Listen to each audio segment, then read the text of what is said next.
পাপিয়া শশাটা দিয়ে যাও। এই যে নাও শসাটা।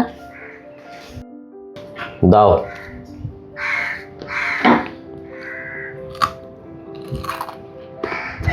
নুন দাও নাই? ওই যে ওখানে নুন আছে, নিয়ে নাও। আরে ওটা তো সাদা নুন রয়েছে, এই তো এই দেখো সাদা নুন আছে। সাদা নুন আমি খাই না, তুমি জানো না? বিট নুন দাও। বিন নুন শেষ হয়ে গেছে, তুমি বসো, আমি পাশের দোকান থেকে নিয়ে আসছি। দাও দাও, তোমাকে যেতে হবে না। মা রয়েছে, মাকে পাঠিয়ে দাও। মা আবার কি জন্য যাবে, আমি গিয়ে তাড়াতাড়ি নিয়ে চলে আসছি।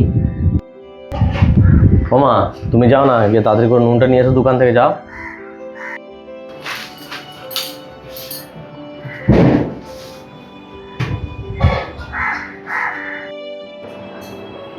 হয়ে গেছে টিফিন রেডি? হ্যাঁ হয়ে গেছে, এই নাও। আচ্ছা, ওই দাও। সব ঠিকঠাক দিয়ে দিয়েছে তো?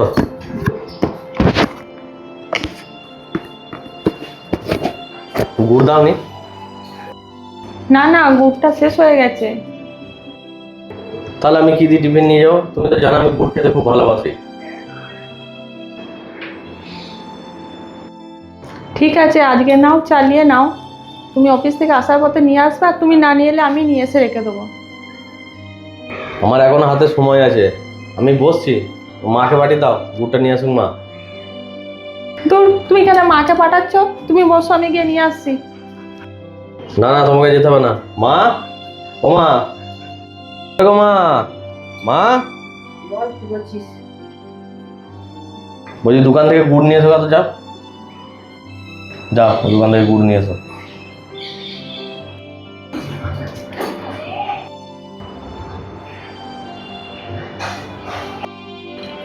আচ্ছা, তোমার কি ব্যাপার বলো দেখিনি? তুমি মায়ের সঙ্গে ওইভাবে ব্যবহার করছো, আমার একদম ভালো লাগছে না।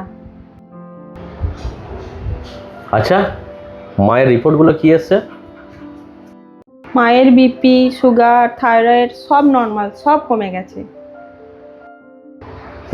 খুব ভালো। দেখো, একটা কথা ভালো করে জানবে, আমার মা আর আমি মাকে খুব ভালোবাসি। আমিও চাই না মাকে ওই রকমভাবে এই বয়সে কাজ করাতে। কিন্তু তুমি একটা জিনিস দেখো, আমি যদি মাকে যদি বলি যে মা তুমি প্রত্যেক দিন মর্নিং ওয়াকে যাবে, হ্যাঁ একটু হাঁটাহাঁটি করবে, মা কিন্তু আমার কথাটা শুনবে না। মা নিজের মর্জি মতো কাজ করবে। কিন্তু আমি যদি মায়ের শরীরটা ভালো রাখার জন্য যদি মায়ের চোখে খারাপও হই, তো খারাপই ভালো। আজ দেখো এইভাবে মাকে আমি এটা হাঁটা চলাটা মাকে আমি এই কাজের মাধ্যমে করাচ্ছি, যাতে মায়ের শরীরটা সুস্থ থাকে। আর আমি মায়ের সুস্থতাটাই সবসময় কামনা করি, যে মা ভালো থাকুক, সুস্থ থাকুক। মায়ের কিছু হলে আমার মন খারাপ করে যায়। আমার কষ্ট হলেও, আমার খারাপ লাগলেও, আমি মায়ের চোখে খারাপ হলেও আমি এই খারাপ কাজটাই করব। মাকে এইভাবেই আমি ওয়াক করাবো, যাতে মা এদিক ওদিক হাঁটে, মায়ের শরীরটা সুস্থ থাকে। আর একটা টাইম এমন আছে যে মায়ের কোনো ওষুধেরই যেন প্রয়োজন না হয়, মায়ের শরীরটা সম্পূর্ণ সুস্থ হয়ে যায়। সেই জন্য মায়ের সঙ্গে আমি এরকম করছি, একবার দোকান পাঠাচ্ছি, একবার এখানে পাঠাচ্ছি, একবার ওখানে পাঠাচ্ছি, যাতে মায়ের হাঁটা চলাটা একটু বেশি হয়। সেই কারণে কিন্তু আমি এরকম করছি। আচ্ছা, চলো, আমার সময় হয়ে গেছে অফিসে, আমি এবার বেরোবো। মা কই গো? মা ওই ঘরে আছে। ও আচ্ছা, দেখছি।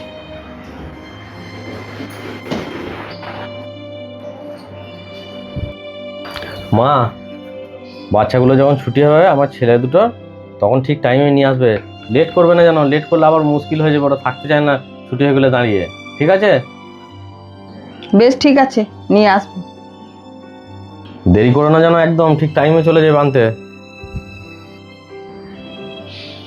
মা চলুন, আজকে আপনার সাথে বাচ্চাদেরকে আমিও সদ্য আনতে যাব। আর চলুন মা বিটিতে দুজনে চা খেয়ে নিয়ে গা। ঠিক আছে, চলুন।